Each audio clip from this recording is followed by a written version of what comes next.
साहिब खिलौने ले लो।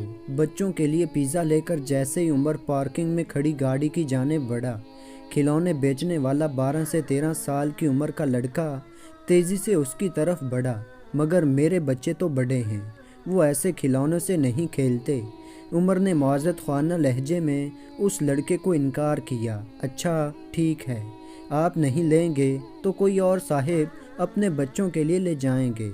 उसकी आंखों की चमक यकदम मांद हुई, मगर साथ ही खुद को तसल्ली भी दी। तुम पढ़ते नहीं? यकदम उमर को इसमें दिलचस्पी महसूस हुई।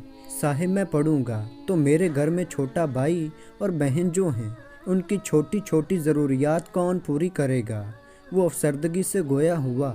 मैं और अम्मा काम करते हैं, अम्मा घरों में काम करती हैं, मैं दिन में वर्कशॉप पर काम करता हूँ और रात को इधर खिलौने बेचता हूँ।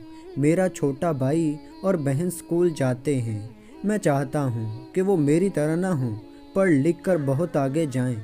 इसलिए मैं और अम्मा मेहनत मजदूरी करते हैं।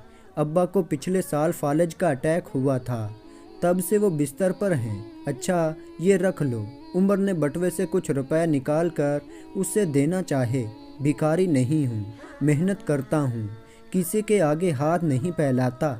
अम्मा कहती हैं जो सवाल करता है क़यामत के रोज़ उसके चेहरे पर गोश्त नहीं होगा। आप क्या चाहते हैं, मैं लोगों के आगे हाथ फैलाऊं और क़यामत के दिन मेरे चेहरे पर गोश्त ना हो? उमर की बात से जैसे उसकी खुददारी को ताज़ियाना लगा था। अरे यार तुम तो बुरा मान गए। अच्छा ये बताओ एक खिलौना कितने का है? 100 रुपए का। मगर अभी तो आप लेने से इनकार कर रहे थे। उमर को उसका ये अंदाज अच्छा लगा। यार तुम्हारे खिलौने बिक जाएं और तुम्हें क्या चाहिए? ये सारे 10 हैं साहिब, ये लो इन सब के पैसे। एक खिलौना मुझे दो, मेरे घर काम वाली आती हैं, उसके बेटे को दूंगा, बाकी तुम अपने घर के आसपास के बच्चों में बांट देना। उमर ने उसे अपना इरादा बताया। वो लड़का चला गया, मगर उमर को गाड़ी में बैठते ही अपना माजी याद आ गया। सोच के दरीचे खुलते गए। उसके अब्बू एक फैक्ट्री में मुलाजिम थे। उमर उस वक्त 8वीं जमात में था जब उसके अब्बू की दोनों टांगें एक हादसे में ज़ाया हो गईं। अपाहज होने के बावजूद उसके अब्बू ने कभी इस बात को कमज़ोरी बनाकर किसी के आगे हाथ नहीं फैलाए। घर के दरवाजे पर बच्चों के खाने पीने का सामान रखकर बेचना शुरू कर दिया। अम्मी लोगों के कपड़े सीने लगी। उमर स्कूल जाने से पहले साइकिल पर लोगों के घरों में अखबार देता। स्कूल से वापस आता तो ट्यूशन पढ़ने वाले बच्चे आ जाते। शाम को अपनी पढ़ाई करता। यूं तीनों ने मिलकर ज़िंदगी की गाड़ी चलाना शुरू कर दी। उमर ने MBA कर लिया तो उसको एक फर्म में नौकरी मिल गई। अम्मी ने अपनी भांजी से उसकी शादी कर दी।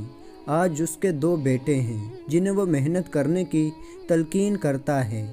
उसके अम्मी अब्बू दोनों इस दुनिया से रुखसत हो गए हैं, मगर उनका सब्र, लगन और खुददारी आज भी उमर के हम कदम है। जब ही आज उस लड़के को देखकर उसे अच्छा लगा कि आज भी ऐसे खुददार लोग मौजूद हैं। मोबाइल पर कॉल आ रही थी जो उसे माजी से हाल में ले आई। जी मेरे बच्चों, बस आया हूँ कुछ देर में, उमर ने मुस्कुराते हुए बच्चों को कहा और गाड़ी पार्किंग से निकाल ली।